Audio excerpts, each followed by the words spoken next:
Moi, chers amis, mais c'est avec plaisir qu'il est rencontré jeudi à qui c'est mercredi 21 décembre pour nous capables d'étudier ensemble une autre portion dans l'étude semaine ça. Pas oublier, nous allons aborder ensemble semaine ça, leçon 13, le processus du jugement. Le processus du jugement, c'est le thème que nous allons développer pour semaine. Quant à jeudi, nous allons lire ensemble le jugement exécutif. Le jugement exécutif, c'est le thème que nous allons développer ensemble pour aujourd'hui. Bien avant même que nous entrions dans le développement étude là, nous prions bon Dieu. C'est pour nous louer, bénir, exalter, magnifier. De maintenant et pour toute l'éternité, Papa nous qui est dans le ciel là. Tandis que nos possibilités encore une fois jeudi pour nous capables de poursuivre avec étude parole. Nous avons demandé que nous capables d'éclairer nous davantage et permettre que nous comprenions et pratiquer parole dans la vie de chaque jour. Bénis-nous, fais pour nous au-delà des espérances nous qu'il en soit sur le nom de Jésus. Amen. Moi, je vous remercie aux amis pour la qualité et effort que vous avez fait pour capable étudier chaque jour, étude, école du sabbat. Pas oublier, mon dos là, chaque fois, ou même vous finissez d'étudier, plaisir, c'est encourager pour partager étudier ça avec l'entourage pour faciliter plus l'autre monde capable de vivre étudier les leçons école du sabbat. Souvent, quoi aborder ma bio, courir vite à faire ça et puis encourager l'autre monde pour faire même gens ensemble avec vous. Leçon semaine, c'est leçon numéro 13. Le processus du jugement. Verset à mémoriser. Car il nous faut tous comparaître devant le tribunal de Christ afin que chacun reçoive selon le bien ou le mal qu'il aura fait étant dans son corps. Car il nous faut tous comparaître devant le tribunal de Christ afin que chacun reçoive selon le bien ou le mal qu'il aura fait étant dans son corps. 2 Corinthiens 5, verset 10, qui c'est texte pour nous mémoriser dans l'étude semaine ça. Jeudi à c'est mercredi 21 décembre. Le jugement exécutif, c'est portion d'étude que nous parlons jeudi à. Nous te voyons un jour passé, jugement avant, seconde venue Jésus qui est les instructions du jugement. Nous te voyons également déjà le jugement pendant le millénium.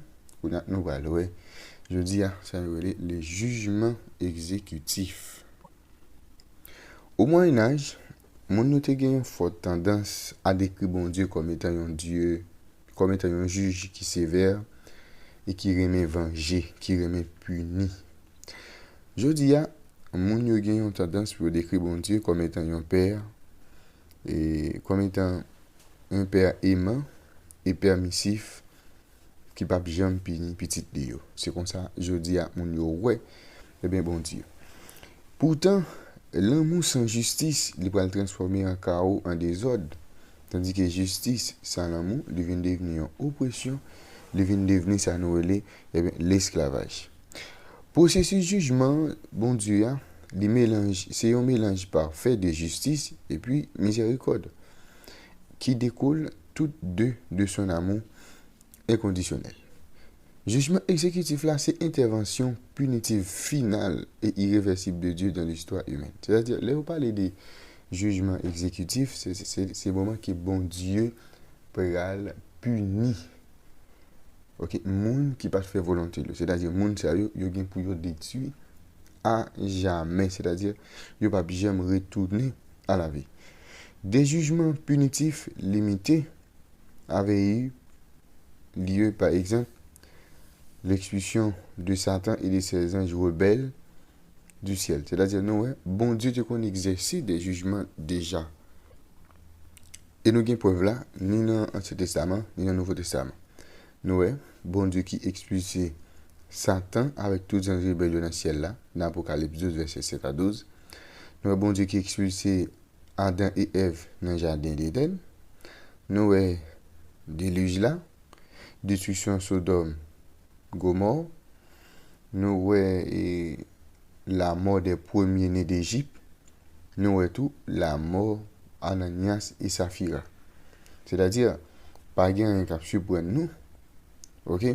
Si gagne également un jugement exécutif à la fin de l'histoire humaine. C'est-à-dire, nous, bon Dieu, c'est toujours qu'on exerce ça nous des jugements exécutifs. Bon Dieu, c'est toujours qu'on punit monde qui va aller marcher ensemble avec lui. Qu'on a là, nous pouvons aller dans 2 Pierre chapitre 2 verset 4 à 6 et 2 Pierre chapitre 3 verset 10 à 13. On va regarder comment texte ça aide nous à comprendre nature jugement exécutif final là et comment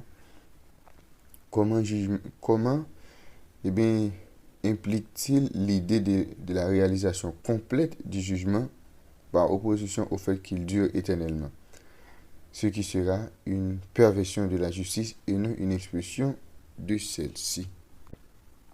Texte a parlé de nous comprendre et ça nous relève la mort éternelle là. Ben là on parle de feu éternel parce que il y a un pile monde qui toujours du mal pour courir ça.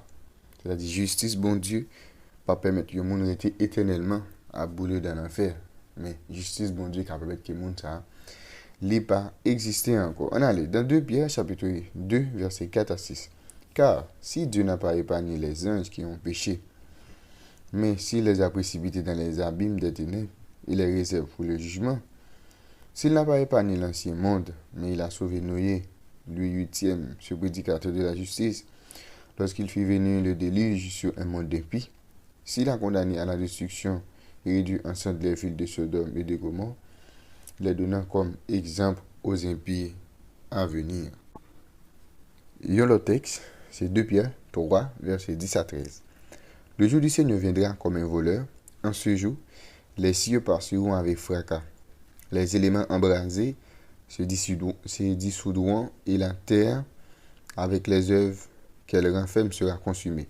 Puisque donc toutes ces choses doivent se dissoudre, qu'elles ne doivent pas être la sainteté de votre conduite et votre piété, tandis que vous attendrez et hâtez l'avènement du jour de Dieu, à cause duquel les cieux enflammés se dissoudront et les éléments embrasés se fondront. Mais nous attendons, selon la promesse, de nouveaux cieux et une nouvelle terre où la justice habitera. Eh bien, nous avons bonté, tolérance, patience et miséricorde que Dieu exerçait envers l'homme. Ok? Nous, tout bagaille ça que bon Dieu a exercé chaque jour envers l'homme. Mais ça, tout par péché, bon Dieu punit le monde qui a péché, qui refusait obéir avec exigence liée.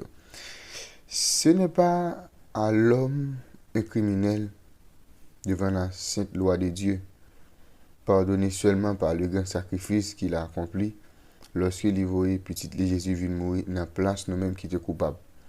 Raison simple pour que ça bon Dieu oblige voir Jésus mourir pour nous, c'est parce que la loi de Dieu est immuable, c'est-à-dire la loi n'est pas capable de changer. C'est-à-dire, ce que doit fait là, c'est lui-même qui vous fait. C'est-à-dire, bon Dieu pas capable de changer la loi liée, et bien, pour lui faire dans l'autre bagaille. Et ça fait Jésus est obligé de mourir pour que moi-même ensemble avec vous, nous sommes capables de justifier pour nous gagner la vie éternelle.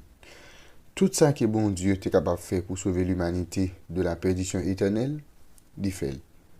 Même avec un coût qui est élevé, parce que c'est Jésus qui est le bail. Si là, qui peut le perdre, c'est eux-mêmes finalement qui fait choix pour être capable qu'on ait une fin aussi malheureuse. C'est-à-dire, c'est eux-mêmes qui décident.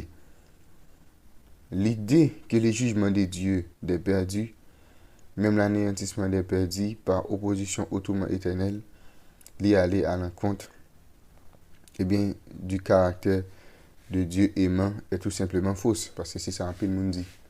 Je dis, bon Dieu tellement miséricordieux, il est tellement compatissant, Dieu tellement bon envers l'homme, bon Dieu, pas bien détruire l'homme éternellement. Nous, ça, c'est une fausse compréhension que nous avons gagné de caractère bon Dieu. D'ailleurs, c'est l'amour bon Dieu et l'amour bon Dieu seul qui exigeait une telle justice.